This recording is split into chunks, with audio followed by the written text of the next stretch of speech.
오늘 말씀의 제목은 믿음의 유익이란 제목으로 말씀을 나누겠습니다. 모든 보편 교회는 사도신경을 통해서 삼위 하나님에 대한 믿음을 고백합니다. 그래서 예배의 첫 시작에 이러한 믿음의 고백을 사도신경을 통해서 모든 신자들이 고백합니다.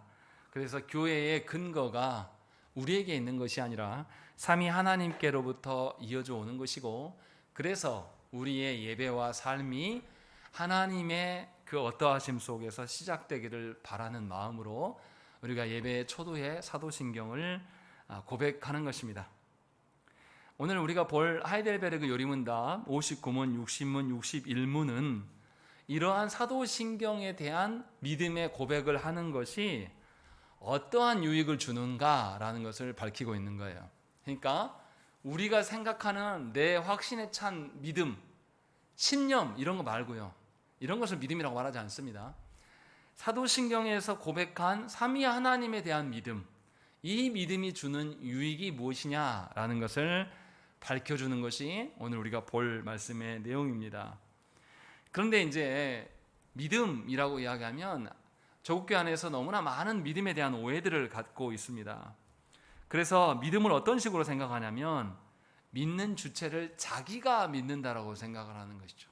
하나님께서, 성령께서 우리 가운데 역사하셔서 믿게 하시는 것으로 이해하는 것이 아니라 자신이 믿는 것, 자신이 결단하는 것으로 생각하는 경우가 많아요. 그래서 믿음을 자신이 알고 있는 어떠한 것을 강화하는 방식으로 생각하는 거죠. 근데 자신이 잘못 알고 있으면 어떻게 하겠습니까? 하나님과 멀어지는 쪽으로 자기의 믿음이 강화될 수밖에 없어요. 그러면 그 사람은 자기 신념에 빠지는 것이고, 신념에 근거해서 하나님의 일들을 판단하는 것이 되는 것이고, 자신이 신념이 그러하기 때문에 말씀과 하나님의 어떠하심으로 말해도 이 사람은 들을 수가 없어요. 실제로 이러한 신자들이 교회 안에 굉장히 많습니다. 그래서 성경에서 말하는 믿음이 아니라 자신 신념으로 믿음으로 말하는 분들이 너무나 많아요. 그래서 기독교인들이 고집스럽습니다. 하나님 앞에서 자신의 거짓됨이 계속 증명되는 믿음으로 살아온 사람이라면 고집스러울 수가 없어요. 하나님 앞에서 늘 발가벗겨지고 하나님 앞에서 나의 죄성이 다 드러나기 때문에 이러한 믿음으로 산 사람은 고집쟁이가 되지 않습니다. 그래서 믿음은 사도신경에서 고백하는 삼위 하나님에 대한 믿음이지 우리의 확신이나 우리의 결단이 아닙니다. 그런데도 불구하고 조국교회 안에서 강조하는 것이 뭡니까? 구원의 확신이에요.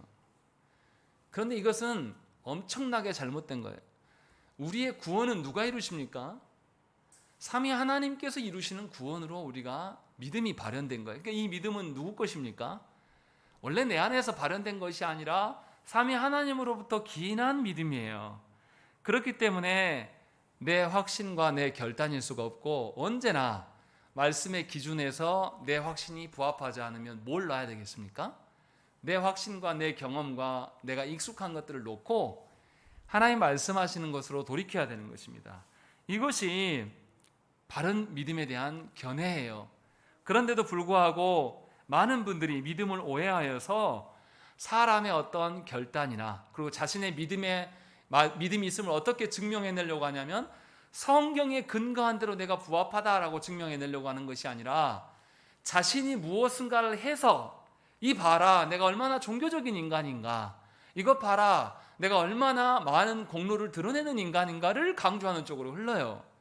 그래서 놀라운 것은 뭐냐면 교회 안에서 뭔가 헌신하고 뭔가를 많이 하는 사람들이 이상하게도 고집스럽고 성경하고 맞지 않아요. 놀랍지 않습니까? 교회 안에서 활동을 더 안 하는 분들이 그래야 되는 것이 정상이에요.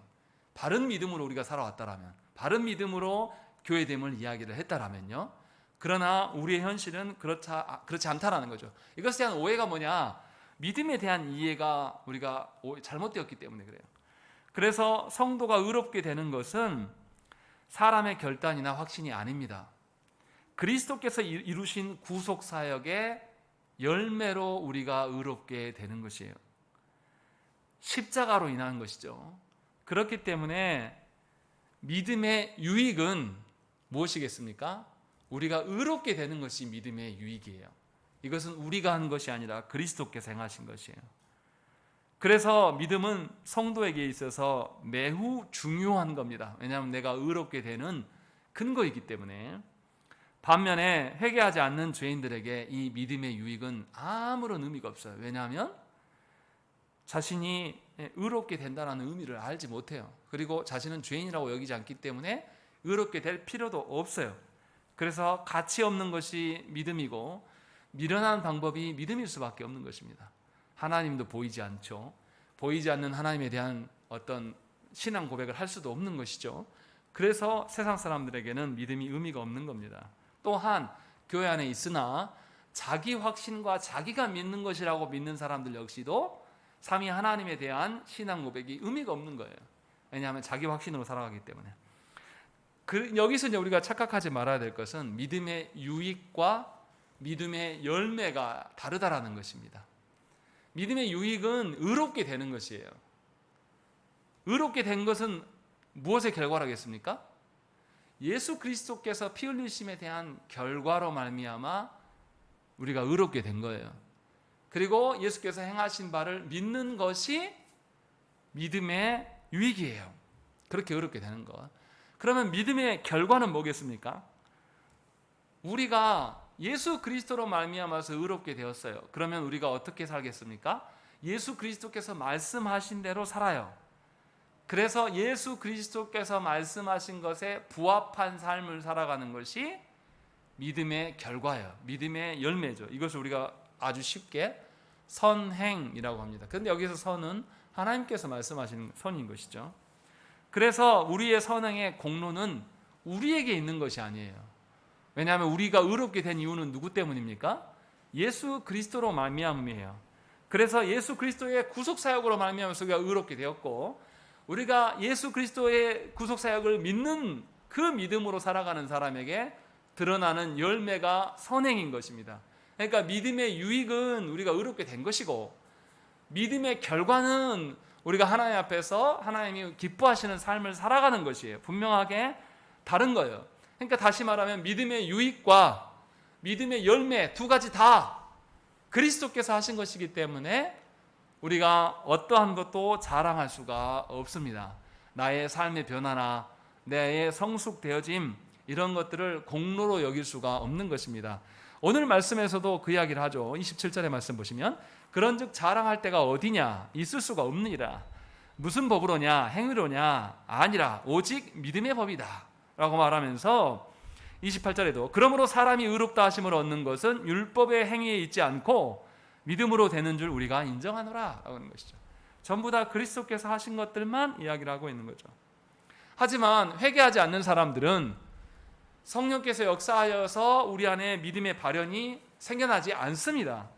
그렇기 때문에 이 사람들은 여전히 세상의 가치로 모든 것을 평가해야 되기 때문에 믿음이 아닌 세상의 것들을 계속 축적하려고 그것에 달려갈 수밖에 없는 것입니다. 이것이 믿음에 대한 합당한 반응이에요. 정리하면 이런 겁니다. 믿음의 유익은 의롭다함을 받은 것이고 믿음의 열매는 선행입니다. 믿음의 유익은 곧 그리스도 안에서 내가 하나님 앞에서 의롭게 되는 것이며 영원한 생명의 상속자가 되는 것입니다. 그래서 분명하게 믿음의 유익은 두 가지예요. 내가 의롭게 되는 것과 하나님 나라를 기업으로 받는 것, 이 두 가지다라고 말하고 있는 것이죠. 이것을 말하는 것이 59문의 내용입니다. 그대로 이야기하죠. 59문에 이 모든 것을 믿는 것이 당신에게 지금 어떤 유익을 줍니까? 라고 했을 때 이 모든 것이 무엇이겠습니까? 우리가 지금까지 배웠던 사도신경에서의 삼위 하나님에 대한 믿음, 이 믿음에 믿는 것이, 삼위 하나님을 믿는 것이 당신에게 어떤 유익이 있는가라고 물었을 때 첫 번째로 우리가 의롭게 된다. 그리고 두 번째로 우리가 하나님 나라의 영원한 상속자, 하나님 나라의 백성이 된다라고 밝히고 있는 것입니다.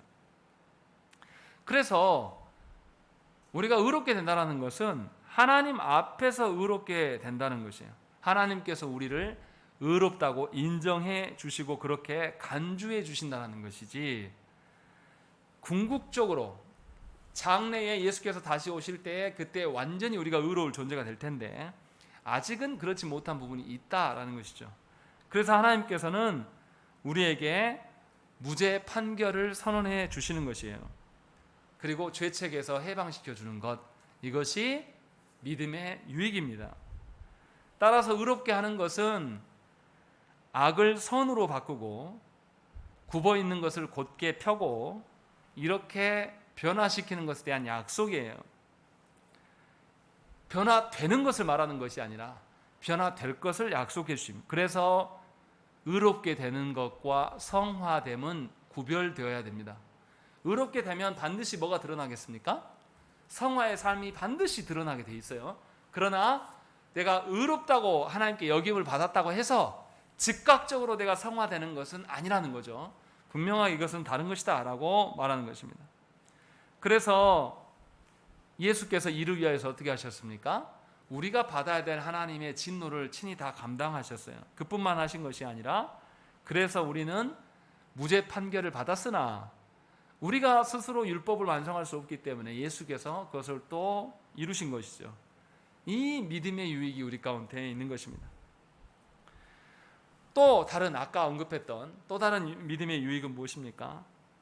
영생을 상속받을 권한, 우리가 하나님 나라를 상속받을 권한을 말씀하시는 것이죠. 그래서 우리 안에 아직 우리는 몸의 부활을 경험하지 못했습니다. 그래서 아직은 미완성이고 뭔가 한계적인 그런 존재들이에요. 그렇지만 분명하게 사도신경에서 고백한 것처럼 우리는 몸의 부활을 받을 것이고 주어진 때가 되면 하나님의 영원한 권세를 누리게 될 것이다 라는 것을 약속해 주셨고 그것을 우리는 신앙으로 고백을 했다는 것입니다.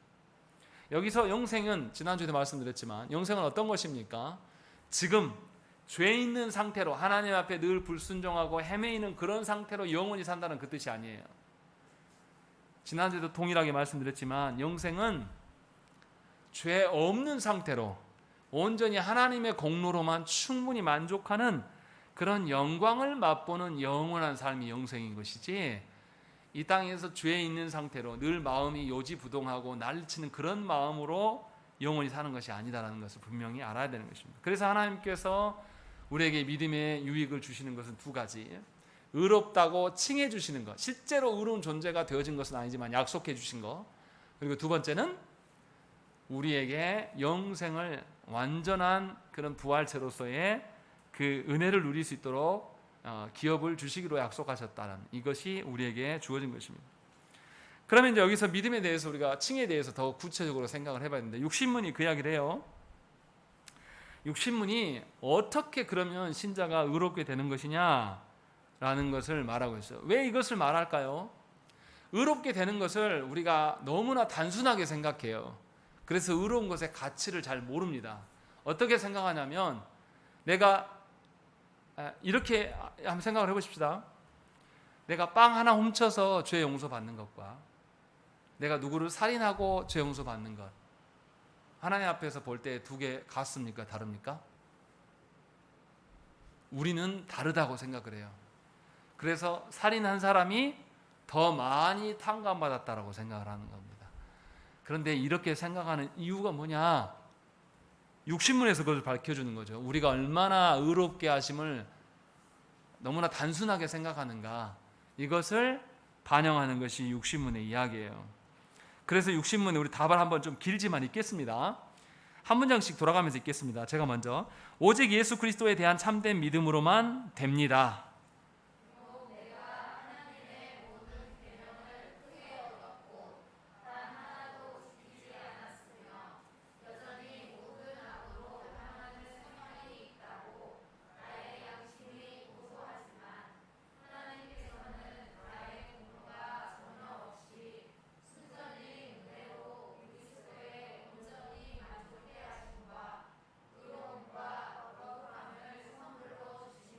예, 거기까지만 해도 충분히 다 나왔어요.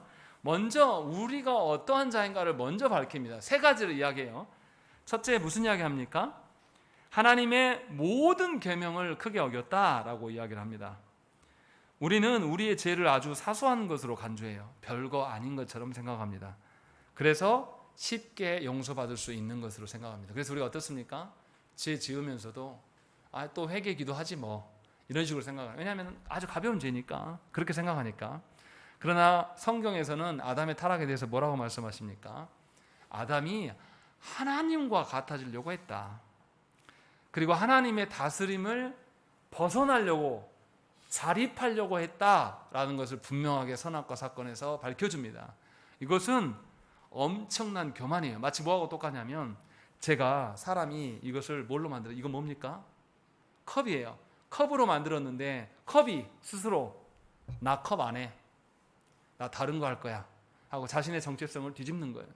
이것은 그렇게 되면은 이 컵 어떻게 하겠습니까? 제가 컵 더 이상 안 써요. 이거 바로 깨버리죠. 필요 없으니까. 너 존재할 필요가 없다. 만약에 컵에 실금이 나서 물이 새요. 그럼 이거 어떻게 하겠습니까? 바로 폐기 처분하는 거예요. 더 고민할 필요가 없어요. 갖고 있을 이유가 없어요.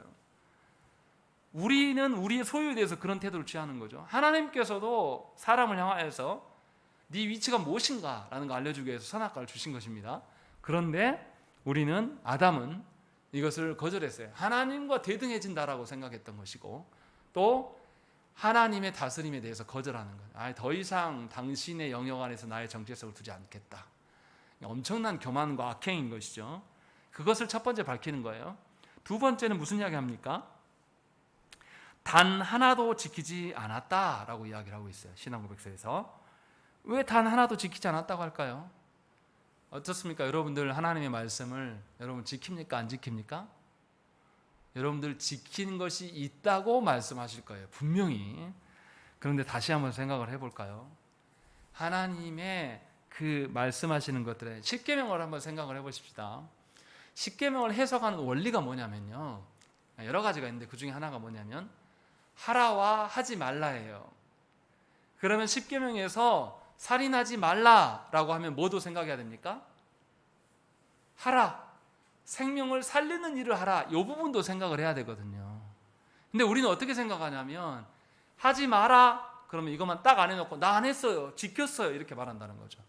마치 뭐하고 똑같냐면 신자답게 사시려면 죄와 싸워서 이겨야 됩니다 라고 말하면 죄를만 이렇게 이야기하고 있어요. 의로운 일을 하는 게 아니라 죄만 방비하면서 나 할 거 다 했다 이렇게 하는 태도들. 우리는 그런 식으로 하나님의 말씀을 바라봐요.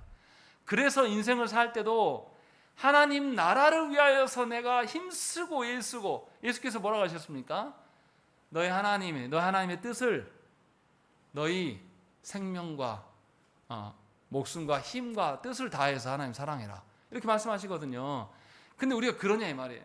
하나님 말씀 앞에서 진심으로 하나님의 것이 최고입니다 라고 하는 그러한 우리의 하라와 또 죄와 싸워서 이기기 위해서 하지 말라는 이 모든 것을 우리가 염두에 두면서 죄의 말씀을 지키는 것은 아니거든요. 우리는 굉장히 우리 편에서 편리한 방식으로 적당한 선에서 우리는 행한다는 그런 점에서 하나님의 의의 기준에 부합한 사람이 사실은 우리 중에는 아무도 없어요. 그것을 이야기하고 있는 겁니다.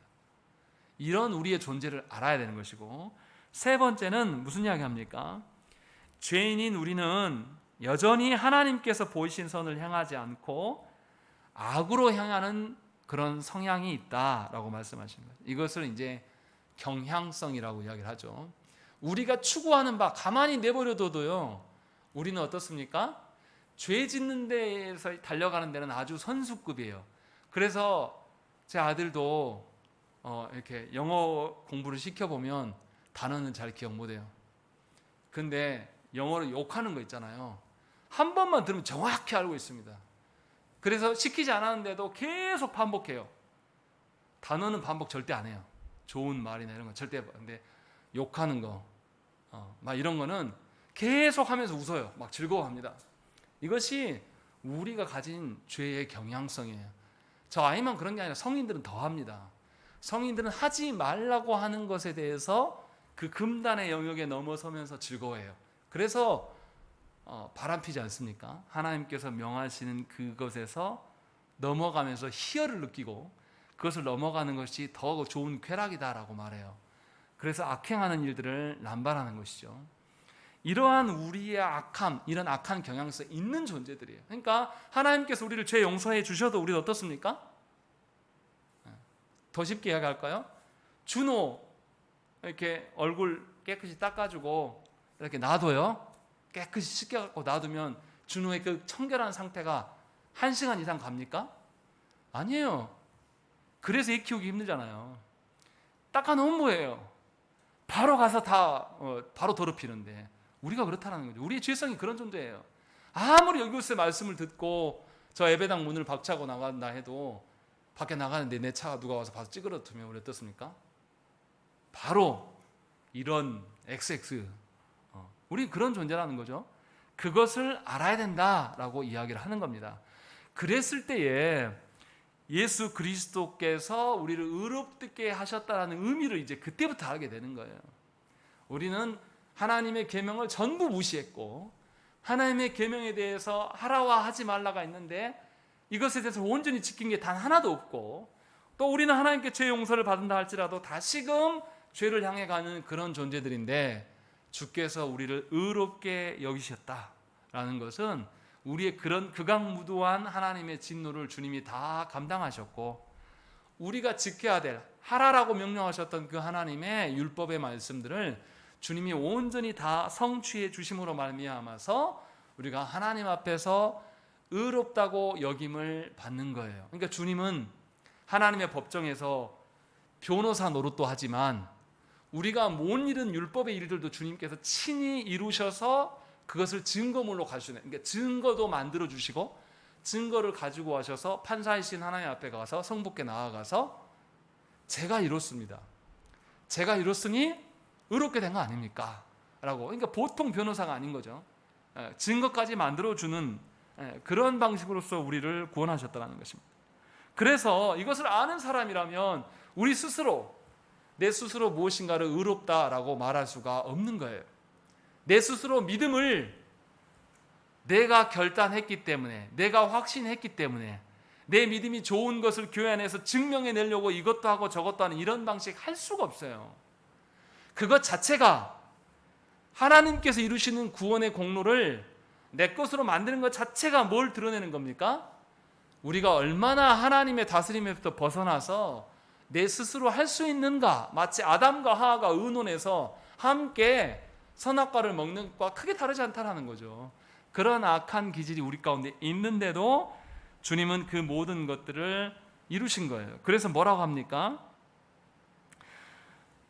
60문 세 번째 줄에 보시면 하나님께서는 나의 공로가 전혀 없이 순전히 은혜로 그리스도의 온전히 만족해 하심과 의로움과 거룩함을 선물로 주신 것이다 라고 말씀하고 있는 것이죠.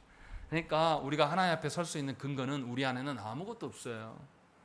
오로지 예수 그리스도께서 만족해 하시고 의롭게 하시고 거룩해 하심에만 있다. 이것이 믿음이다. 그래서 믿음은 나의 확신과 나의 어떠함이 아니라 사도신경에서 고백한 삼위 하나님에 대한 고백일 뿐이다 라는 것을 분명하게 밝히고 있는 것입니다. 그래서 우리의 악한 경향성은 어떻습니까? 무엇으로 이길 수 있습니까? 여러분들의 결단으로 못 이겨요. 준호가 자기 스스로 딱 결단하면서 내가 오늘 하루만이라도 어머니의 수고를 덜기 위해서 땀 흘리지 않는 청결한 상태로 내가 오늘 하루를 살으리라. 여러분들 신뢰되십니까? 아무도 안 믿어요. 우리의 그런 거짓된 확신이 바로 그와 같다라는 거예요. 하나님 앞에서 우리 스스로 교회 안에서 내가 믿음이 있나 믿음이 있다라고 말하는 사람 치고는 믿음이 있는 사람을 저는 못 봤어요. 사람들 앞에서 자기의 믿음을 드러내려고 하는 사람들 치고. 그러나 사람들이 어떻게 나를 평가하든지 상관없이 하나님 앞에서 살려고 하는 사람은 사람들이 인정하지 않아도 괴롭지 않아요. 하나님이 이루신 그 일만 있으면 되니까. 그래서 자기가 드러나지 않아도 외면당하고 소외당해도 즐거워요. 왜냐하면 하나님이 계시니까. 이것이 믿음이다. 지금 이것을 우리에게 이야기를 하고 있는 거예요. 그래서 우리는 주님을 뭐라고 부릅니까? 우리의 유일한 중보자 되신다라고 이야기하는 거죠. 주님 외에는 할 수 있는 분이 없어요. 그런데 우리는 교만해서 어떻게 합니까? 마치 목사가 하나님께 기도할 수 있는 것처럼 목사에게 기도 요청을 하는, 그거 자체가 전부 나쁘다고 말할 수는 없지만 목사가 중보자일 수 없습니다. 또 기도 많이 하는 어떤 분이 여러분의 중보자 될 수가 없어요. 그러니 중보 기도 해달라고 이런 소리 하지 마세요. 중보는 예수님만 가능한 거예요. 우리 중에 어떠한 사람도 그렇게 할 수가 없습니다. 그러니 여러분의 그 문제를, 여러분들의 하나님 앞에서 변화되어야 할 지점을 가지고 누가 기도해야 되겠습니까? 여러분 자신이 예수 그리스도께 의지하기 위하여서 기도해야 됩니다. 그것이 믿음이에요. 누가 대신 기도해 주는 것, 그렇게 해서 영혼이 달라지는 것이, 그렇게 달라졌다 쳐요. 그 영혼이 다시금 그리스도 앞에서 자신의 죄의 경향성을 두고 하나님 앞에 엎드릴 것 같습니까? 우리가 열심히 기도해줘서 그 사람이 달라졌다고 쳐요. 만약에 그렇게 된다고 치고 많이 양보해서, 그러면 그 영혼이 하나님 앞에 그렇게 달라지면 자신이 죄인인 것을 깨닫고 다시금 하나님 앞에 엎드려서 자기를 부인하면서 하나님 뜻대로 살아야 이 말이에요. 안 산다고요. 자신이 얼마나 죄인인 것을 인정조차 안 했어요. 근데 누가, 부모가 기도해 주신 것이 땅에 떨어지지 않고 그것이 다 열매를 피워서 뭐 이렇게, 그렇게 안 된다고요. 하나님께서 불쌍히 여기셔서 이 자녀에게 누군가를 통하여서 말씀을 공급해 주시고 말씀을 통하여서 자기를 부인하게 하시고 하는 성령님의 역사하심을 통해서만 가능한 거예요. 지금 이것이 믿음이다라는 것을 우리에게 알려주는 겁니다. 그렇기 때문에 저와 여러분들은 분명하게 하나님 앞에서 우리의 어떤 것도 공로를 내세울 수가 없는 거예요.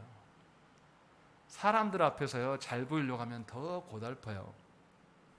목회하는 여러분들도 한번 그런 기회가 있으셨으면 좋겠어요. 목회를 하면 할수록 힘든 게 뭐냐면요, 사람들 앞에서 하려고 하면 진짜 이거 지옥입니다. 사람 완벽하지도 않고 보는 사람들도 완벽하지 않아요. 오해도 하고 또 목사인 저도 늘 한계가 있기 때문에 뭔가 부족한 부분이 늘 드러나는 것이고, 근데 이것을 막 감추려고 하는 거예요. 마치, 좀 표현이 죄송합니다, 마치 나이는 계속 들어가고 기미와 막 쪼글쪼글해지는데 이것을 감추려고 화장품 사다가 막 두드러 막 이렇게 해놓고, 이게 됩니까? 오히려 더 더러워지게 보일 때가 있어요. 뭔가 본인의 원래 건강 상태는 좋아하지 않았는데 막 때려 여기다 붙이니까 더 추접스러워 보일 때가 있는 거죠. 마치 그렇게 살 수 있다라는 거죠. 그래서 그리스도의 공로로 말미암아서 우리의 믿음이 존재하지 않으면 굉장히 더럽고 추접스러운 인생을 살아갈 수밖에 없는 겁니다. 괴로운 거예요. 누구보다 그 사람 스스로가 자기 자신을 드러내려고 하는 사람이 굉장히 괴로운 겁니다. 생각을 해보십시오. 목사가 은혜 없이 하나님을 의지하지 않고 섰다고 해보십시오. 그럼 설교할 때, 여러분도 한번 해볼 기회가 있으면 정말 좋겠어요. 저는 설교할 때 우리 교회 어떻습니까? 어린 아이들은 냅두고라도 초등학생부터 60대 분들까지 다 말씀을 들을 수 있도록 설교해야 돼요. 얼마나 신경 쓰인지 아세요? 표정 하나 이렇게 설교하고 듣다가 잘 모르겠다라는 표정이 나타나면 그때부터 막 고민이 돼요. 설교하는 중에도 사람 눈치 보면 이건 한도 끝도 없습니다. 못해요. 신앙생활이 똑같다는 거죠. 목사만이 아니라 모든 성도가 사람들 앞에서 살아가면서 믿음이 어쩌고 저쩌고 하면 할수록 더 괴롭습니다. 그러한 방식에서 이제는 탈피하셔야 돼요. 믿음은 그런 게 아닙니다. 사람들 앞에서 변호하려고 한번 해보세요. 적은 공동체가 더 힘들어요. 숫자가 많은 공동체는요, 내가 누군지도 모르고 내가 어떻게 하는지 잘 드러나지도 않습니다. 나 예배 빠져도 잘 몰라요, 사람들. 근데 적은 공동체 안에서 내가 어떤 것들이 일어나면 사람들을 묻지 않아도 다 알아요. 그런데 해명할 기회가 여러분들에게 주어집니까? 조 목사가 여러분들에게 해명할 수 있는 기회를, 마이크를 주면서 이렇게 줍니까? 저 안 줘요, 절대로. 앞으로도 그럴 것이고. 그래서 분명하게 우리의 믿음이 무엇인가라고 했을 때 그리스도의 공로 앞에서의 믿음인 것이지 우리 자신의 어떠한 것은 아니다라는 것을 분명히 인정하셔야 됩니다. 60문에서 그 이야기를 하는 것이고, 61문에서는 이제 이것을 한층 더 강화해서 우리에게 말씀합니다. 우리가 하나님 앞에서 받으실 만한 근거는 우리의 믿음에 아무런 가치가 없습니다. 믿음은 우리가 무엇을 결단하고 무엇을 이룸으로써 합당한 자격을 갖추는 것이 아닙니다. 우리의 믿음에는 어떠한 공로도 없기 때문에 우리에게는 의미가 없어요. 믿음은 그저 우리가 예수 그리스도의 의를 받기 위하여서 두 손을 내미는 것뿐이에요. 이게 믿음이에요. 어떤 사람들은 사람이 결단하였기 때문에 하나님의 은혜를 누린다라고 이렇게 말하는 사람은, 결단을 강조하는 분들이 있거든요. 다시 물어볼게요. 물에 빠졌어요. 누가? 물에 빠졌는데 이 사람 살려주려고 튜브를 딱 던졌어요. 그리고 건져줬는데 이 사람이 나와서 튜브 던져준 사람한테 고맙다고 하는 게 아니라 내가 그 튜브를 잡았기 때문에 내가 살았어, 이렇게 말하면 말이 됩니까? 교회 안에 신자들이 그러고 있다는 거예요. 주께서 베푸신 것이 전체예요. 살려면 손 내밀어야죠. 손 내민 것이 공로입니까? 여러분들이 가지고 있는 거짓된 확신과 그거 믿음이 공로냐고요. 그거 아니다. 지금 계속 그 이야기 하는 거예요. 그래서 믿음은 그리스도의 의를 받기 위해서 그냥 두 손 내미는 것뿐이에요. 목마르면 입 벌리는 거, 그게 공로입니까? 공로 아니라고요. 분명하게 저와 여러분들이 아셔야 될 게, 우리가 의롭게 되는 것은 우리의 믿음 때문이 아니고 반대로 믿음 없이도 되는 것이 아니며 오직 그리스도께서 보이신 믿음을 통해서만 가능한 것입니다. 그래서 하나님께서 우리를 무죄로 판결하시는 근거는 우리의 믿음이 아니라 그리스도의 공로에 있다. 그래서 의롭게 되는 자는 자기 자신을 부인하지 않고는 될 수 없어요. 여전히 자신의 어떠함을 남겨두고 삼위 하나님 앞에서 하나님의 은혜 베푸심이 좋습니다. 그런데 저도 좀 이렇게 영성이 있어야 되지 않겠습니까? 사람의 영성 운운하는 것들은 듣지 마세요. 그것은 속이는 겁니다. 다시 말씀드리지만 여러분들, 사람 때문에 예수 믿는 사람들 아니에요. 사람 따라다니지 마세요. 하나님 앞에 서 있어요. 그래서 사도신경에서도 삼위 하나님에 대한 고백을 하는 겁니다. 그래서 상처를 받든 어쩌든 간에 누구한테 해야 됩니까? 삼위 하나님 앞에서 하시라고요. 그렇지 아니하면 전부 거짓된 것입니다. 왜냐하면 우리는 죄성이 가득하여서 그냥 가만히 내버려둬도 누구한테 달려갑니까? 사람들 앞에 달려가요. 하나님 앞에 잘 안 가요, 우리 스스로가. 그런 우리들을 예수의 공로로 구원하셨다는 것입니다. 그래서 예수의 사역을 잘 생각을 해봐야 돼요. 예수님께서 우리에게 그러면 어떻게 하셨는가, 하나님께서 이루시는 구원이 무엇인가를 잘 알아야 돼요. 첫 번째는 뭐냐면, 우리의 구원의 근거는 삼위 하나님께서, 성부께서 우리를 영원히 택하셨다, 작정하심으로 말미암아서 우리의 구원이 확정된 것입니다. 우리의 어떠함이 있는 게 아니에요. 삼위 하나님께서 택하심, 예정하심 때문에 우리가 구원이 시작된 것이다. 그리고 두 번째는 그리스도께서 우리 위하여서 죽고 부활하심으로 말미암아서 그 부활의 은혜로 말미암아서 우리가 하나님 앞에서 의로운 존재가 된 것이에요. 세 번째로는 우리 각자 믿음에, 우리 각자에게 그리스도를 신뢰하는 믿음을 발현케 하시는 성령의 사역으로 말미암아서 우리가 하나님의 구원이에요. 전부 다 삼위 하나님 하신 겁니다. 그리고 마지막에 예수께서 다시 오는 그날에, 마지막 날에 하나님께서 우리를 의롭다고 공개적으로 선언하심으로 말미암아서 우리의 구원이 완성됩니다. 그래서 전부 다 삼위 하나님의 사역의 결과물인 것이지 우리에 있지 않다라고 이야기하는 것입니다. 마지막으로 이제 여기서 우리가 하나 더 이야기해야 될 것은 믿음에 대해서 조심해야 될 점들이 있습니다. 교회 내에서 아무리 믿음을 설명해서 오해하는 분들이 너무나 많아요. 그래서 먼저 몇 가지를 언급할 텐데, 첫 번째로 신율법주의입니다. 신율법주의가 뭐냐면, 어떤 사람들은 사람의 믿음이 구원을 받는 근거라고 말합니다. 조국교회에서 그렇게 많이 가르쳤어요. 그래서 구원의 근거를 그리스도께서 찾는 것이 아니라 사람에게 옮겨오는 것을 말하는 것이죠. 그래서 이런 사람들은 어떻습니까? 계속 사람들에게 변화를 강조해요. 결단해라, 네가 뭐 해라, 헌신해라, 봉사해라, 뭐 해라. 주님이 하신 것에 반응해라가 아니라 계속해서 여러분 결단하세요, 여러분 주의 일에 동참하세요, 헌신하세요, 전도하세요. 이렇게 하면 할수록 사람들이 어떻게 되냐면 자신이 해놓은 것을 자랑해요. 그래서 조국교회에서 뭐 했습니까? 며칠 기도회 해놓고 그래프 그려놓고 도장 찍어준단 말이죠. 누가 잘했나 하고 자랑하고, 또 전도하면 어떻게 합니까? 로비에다가 전도 대상자들 막 걸어놓고 그래프로 막대 그래프로 막 비교해 놓는단 말이에요. 그 하나님 앞에서 하나님 자기를 부인하고 하나님을 드러내는 일이 아니라 자기를 계속 드러내는 방식으로 서 있는 거예요. 굉장히 위험해요. 이런 사람들의 특징은 무엇입니까? 구원이 사람들의 어떠함이 있기 때문에 여전히 사람에게 집중해요. 그래서 어떻습니까? 사람이 할 수 있는 분위기를 만들려고 해요. 찬송하고 기도하는 것은 누구 때문에 하는 것입니까? 삼위 하나님께서 우리 가운데 계시기 때문에 우리가 찬송할 수 있고 말씀을 깨닫고 기도할 수 있는 거예요. 그런데 이런 사람들은 그렇게 하지 않습니다. 그래서 사람들이 결단하게끔 만들기 위해서 분위기를 조장해요. 그래서 어떻게 합니까? 기도도 뜨겁게 해야 된다고 해서 음악을 크게 틀어놔요. 또 목회자가 어떻게 합니까? 그냥 기도 안 해요. 흉내 내볼까요? 마이크 멀리 하면 안 돼요. 가까이 잡고 이상한 소리로 막 짓거려줘야 돼요. 우리 너무 익숙하지 않습니까? 이것을 비극으로 하셔야 됩니다. 우리는 그런 터전 위에서 자랐습니다. 그래서 이것이 잘못된지를 잘 몰라요.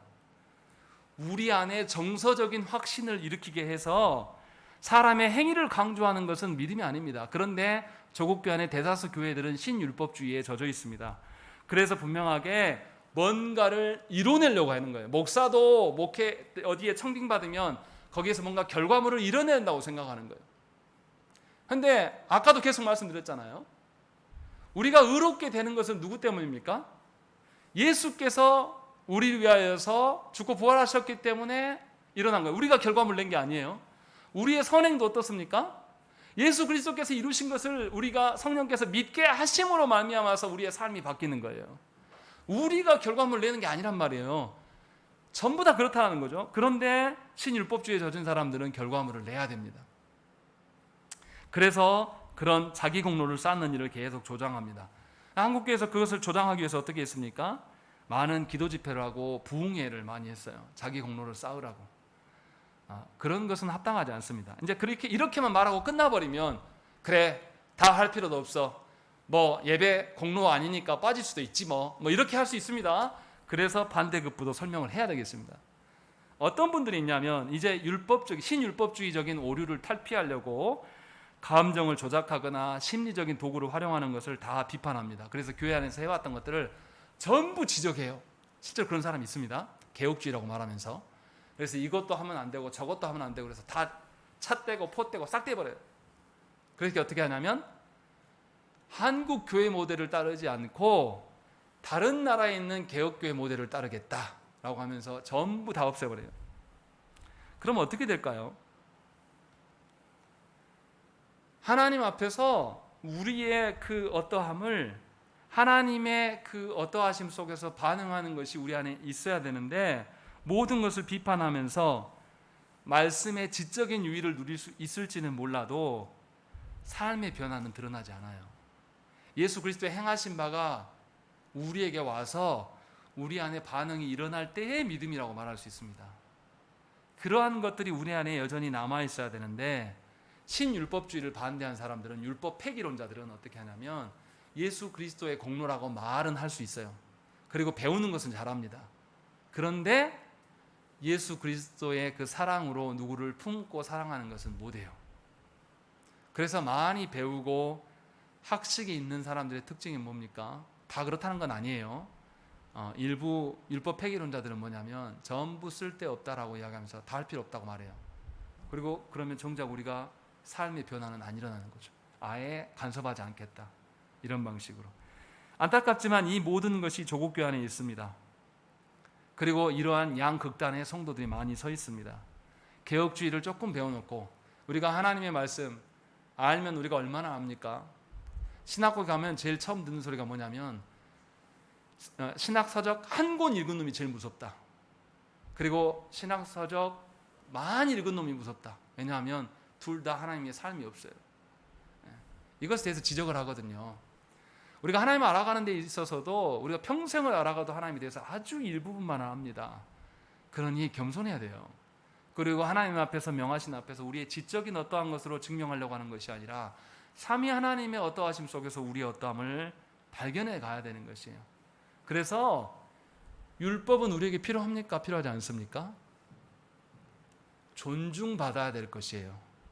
율법은 뭡니까? 언약의 조항들이에요.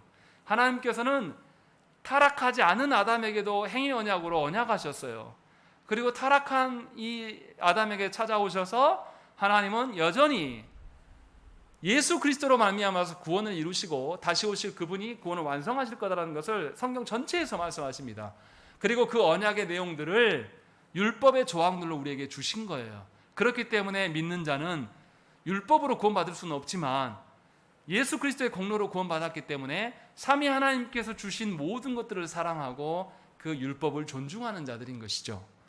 그래서 율법을 존중해서 나를 드러냄이 아니라 율법을 존중함으로 말미암아서 말씀 안에 있었던 어떠한 것이 나를 변화시키는 것을 경험하고 나를 내려놓는 그 과정들을 경험하게 된다는 것입니다. 그래서 분명하게 믿음에 대한 오해들을 잘 정리하셔야 됩니다. 율법 폐기론자가 되어서도 안 되고 신율법주의자가 되어서도 안 됩니다. 그리고 또 하나 조심해야 될 게 뭐냐면 칭의와 성화를 분리하는 경우가 너무나 많습니다. 오늘 말씀 나눈 게 믿음이 어떤 거냐라고 의롭게 됨에 대한 믿음의 유익이 뭐냐라고 했을 때 의롭게 되는 거거든요. 이것을 칭의라고 이야기합니다. 그런데 조국교 안에 성도들 중에 아주 이상한 태도들이 있습니다. 칭의는 필수지만 성화되어지는 것은 선택이라고 생각하는 분들이 있어요. 이렇게 말하면 와닿지 않으시죠? 반대로 이야기해볼까요? 다르게 이야기해볼까요? 예수 믿고 구원받아서 세례 받는 것은 중요해. 그런데 내가 신앙생활을 해나갈 때에 주의 교회를 위하여서 헌신하고 나의 모든 존재됨이 교회에서 발견되기 위해서 직분을 받는 것은 중요하지 않다고 여기는 분들이 있어요. 그래서 나는 못하니까 나는 장로 안 해도 되고 난 집사 안 해도 돼요. 그리고 계속 교회에 가해만 돕니다. 중심으로 들어오지 않고. 달리 적용해서 말하면요, 우리는 뭐 아직 조직이 작은데 큰 교회의 직분자가 된다는 의미가 무엇일까요? 여러분들 큰 교회의 직분자가 되면 교회 속에 깊숙이 들어가면 하나님의 은혜와 영광과 그런 것들을 많이 볼까요?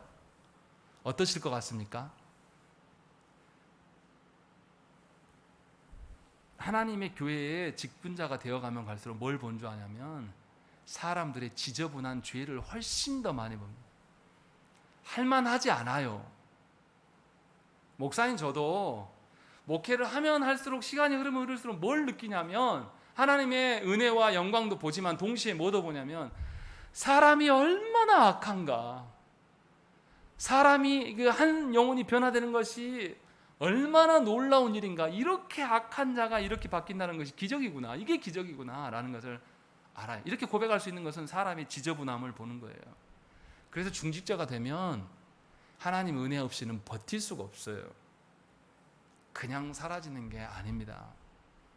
성도들 개개인의 그 추악하고 더러운 것들이 끝이 없어요. 물론 내 자신도 그렇고. 그래서 중직자가 되어지는 것은 할만한 것이 아닙니다. 괴롭고 힘들어요.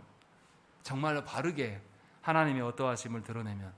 다시 말하면 하나님 앞에서 너 의로운 존재가 되었다라고 하나님의 선언을 딱 하셨어요. 그럼 우리 삶에서 이제 실제로 의로움을 추구해 나가는 것들이 우리에게 있어야 됩니까? 없어야 됩니까? 있어야 돼요. 그런데 이 의로움은 하나님께서 하시는 것이지만 동시에 우리의 뭐를 보는 거죠? 우리의 죄악을 보고 우리의 죄를 계속 포기하는 일들이 우리 안에 드러나야지 이게 발현되는 거예요. 그래서 하나님이 의롭게 하심 이후에는 반드시 동반되어지는 것이 뭡니까? 성화가 반드시 동반되어지는 것이 살아있는 거예요. 지난번에도 말씀드렸지만 아기를 출산을 해놨어요. 안 자랍니다. 그럼 이 아이는 정상입니까? 비정상입니까? 비정상이에요. 예수 믿어서 그리스도의 공로로 말미암아 하나님 나라의 신자가 되었단 말이에요. 그런데 이 신자가 하나님 나라를 소망하고 하나님 나라를 세워가기 위해서 교회 안에서 더욱더 하나님의 어떠한 질서가 세워져 가기 위해서 계속 헌신하고 봉사하고 그 안에서 하나님의 어떠함을 소망함이 없는 신자는 미안하지만 이미 죽은 신자예요. 그에게는 삼위 하나님의 생명력을 찾아볼 수가 없습니다. 동일한 방식이에요. 가정도 어떻습니까? 결혼하기 전에는 헛된 환상에 젖어서 결혼하게 되면 아주 아름답고 그런 게 어디 있어요? 신혼 때부터 이 배우자를 보면서 뭐지? 왜 이렇게 이상한 짓을 하지? 결혼하고 나고 애 낳으니까 이제 죽겠는 거죠. 두 사람도 감당 못 하겠는데 애까지 있으니까. 우리 경험하지 않습니까? 결혼이 사랑만으로 사는 게 아니야. 우리 그렇게 말하지 않습니까? 우리의 죄성은 늘 그래요. 하나님이 주신 것까지도 모든 걸 다 덮어버립니다. 그래서 우리가 기억하셔야 될 것은 뭡니까? 우리의 어떠함으로 결코 성화될 수 없어요. 주께서 우리를 의롭다고 여기셨다라면 반드시 동반되어 주는 것이 우리의 성화됨이 드러나야 돼요. 그런데 이 성화됨이 드러나는 것은 꽃길을 걷는 게 아닙니다.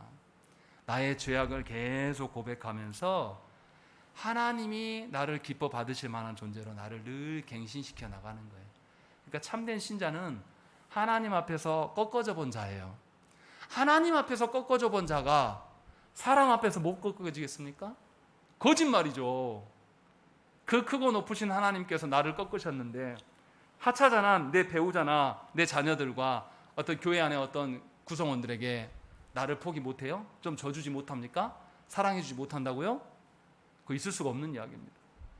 그래서 분명히 저와 여러분들에게 정말로 내가 구원받은 신자라면 구원받은 자다움이 있는가, 이것이 결부되어 있어야 돼요. 떨어져 있으면 안 됩니다. 그건 거짓된 믿음이에요. 그래서 분명하게 우리 안에 믿음의 유익이 계속 존재하는가를 확인해 보셔야 돼요. 그 믿음의 유익은 누가 누립니까? 나도 누려요. 그런데 누가 또 누릴 수 있습니까? 나와 함께하는 내 식구들이 나의 변화됨으로 인하여서 나를 스스로 포기하고 나를 부인함으로 말미암아서 이제는 내 고집 안 피는 거예요. 주님 앞에서 이미 나 깨져봤으니까.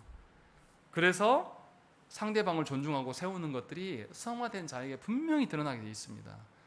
그래서 예수를 바르게 믿으십시오. 거짓된 방식으로 나의 신념과 나의 확신으로 예수 믿는다고 말하지 마세요.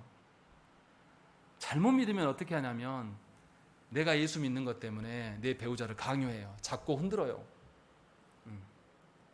내가 말한 게 성경적이고 내가 답이니까 이 사탄아 이리 와. 이것은 아주 병들게 만드는 겁니다. 하나님은 절대 기뻐하지 않으세요. 분명하게 우리 안에 이 믿음에 참된 믿음이 있는지를 꼭 확인하시고 하나님께서 우리의 죄의 경향성이 있음에도 불구하고 우리를 용서하시고 다시 죄 가운데 빠지면 다시 불러서 또 죄사함의 은혜를 주심으로 말미암아서 우리 안에 성화의 길로 인도해 가심을 분명히 경험하시고 여러분들이 누리시기를 간절히 축원합니다. 함께 기도하겠습니다.